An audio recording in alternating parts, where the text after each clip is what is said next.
Welcome to my channel friends. இன்றைக்கி நம்ம சேனலில் ஒரு சூப்பரான ஒரு ஸ்வீட் ரெசிபி தான் எப்படி செய்கிறதுன்னு பார்க்க போகிறோம்.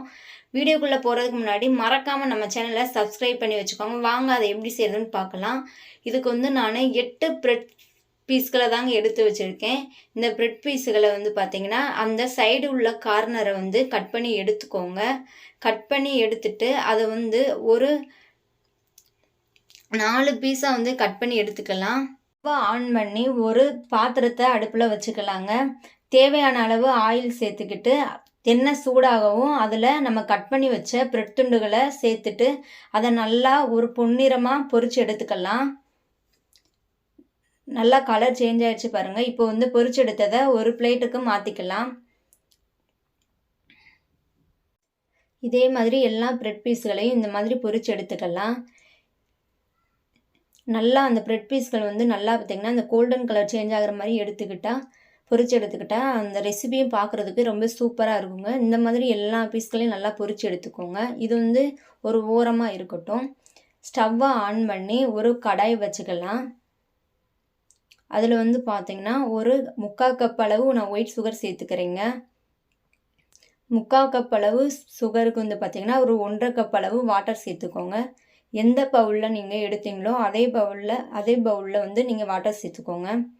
இப்போ பார்த்தீங்கன்னா நல்லா மிக்ஸ் பண்ணி விட்டுக்கோங்க. இந்த ரெசிபிக்கு பார்த்தீங்கன்னா பாகுபதம் எதுவும் தேவையில்லைங்க. நல்லா அந்த தண்ணி நல்லா கொதிச்சு வரட்டும். அது வரைக்கும் வெயிட் பண்ணலாம். இப்போ பார்த்தீங்கன்னா தண்ணி நல்லாவே கொதிச்சு வந்துருச்சு. இதில் நம்ம பொரிச்சு வச்ச பிரெட் பீஸ்களை சேர்த்துக்கலாம். இந்த பிரெட் பீஸ்கள் பார்த்தீங்கன்னா அந்த தண்ணி நல்லா அப்சர்வ் ஆகி நல்லா வெந்து வந்துருங்க. அது வரைக்கும் நம்ம வெயிட் பண்ணலாம். நல்லா இது சிம்மில் வச்சு நல்லா குக் பண்ணி எடுத்துக்கோங்க. நல்லா பிரெட் வெந்து வந்துருச்சு பாருங்கள். இந்த ஸ்டேஜில் பார்த்தீங்கன்னா நான் காய்ச்சி ஆற வச்ச பால் தாங்க சேர்க்குறேன். உங்களுக்கு விருப்பம்னா சேர்த்துக்கலாம். பால் சேர்க்குறதுனால பார்த்தீங்கன்னா டேஸ்ட்டு ரொம்பவே நல்லா இருக்கும். பால் சேர்த்து நல்லா மிக்ஸ் பண்ணி விட்டுக்கோங்க. இப்போ பார்த்தீங்கன்னா அடுப்பில் ஒரு பாத்திரம் வச்சு அதில் 1 ஸ்பூன் அளவு நெய் சேர்த்துக்கலாங்க. ஒரு 10 அல்லது 15 முந்திரியை நல்லா வறுத்து எடுத்துக்கோங்க.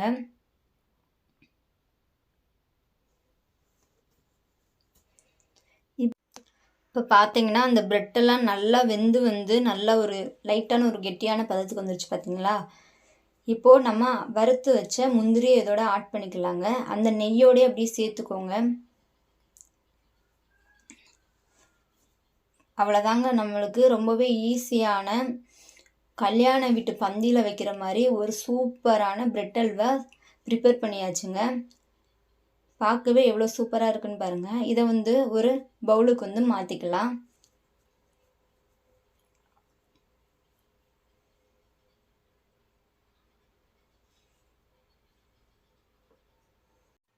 அவ்வளோதாங்க ஃப்ரெண்ட்ஸ். ரொம்பவே சூப்பரான சுவையான முறையில் பார்த்திங்கன்னா பிரெட் அல்வா நம்ம ரெடி பண்ணியாச்சு.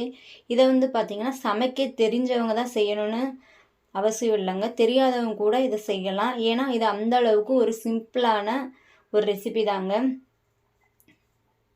இந்த ரெசிபியை நீங்களும் உங்கள் வீட்டில் செஞ்சு பார்த்துட்டு எப்படி இருந்ததுன்னு கீழே கமெண்ட் பண்ணுங்கள். இந்த வீடியோ உங்களுக்கு ரொம்பவே யூஸ்ஃபுல்லாக இருக்கும்னு நினைக்கிறேன். இந்த வீடியோ உங்களுக்கு பிடிச்சிருந்தா லைக் பண்ணுங்கள், கமெண்ட் பண்ணுங்கள், மறக்காமல் மற்றவங்களுக்கு ஷேர் பண்ணுங்கள். இதே மாதிரி மற்றொரு யூஸ்ஃபுல்லான வீடியோவில் உங்களை மீண்டும் சந்திக்கிறேன். தேங்க்யூ ஃபார் வாட்சிங் ஃப்ரெண்ட்ஸ்.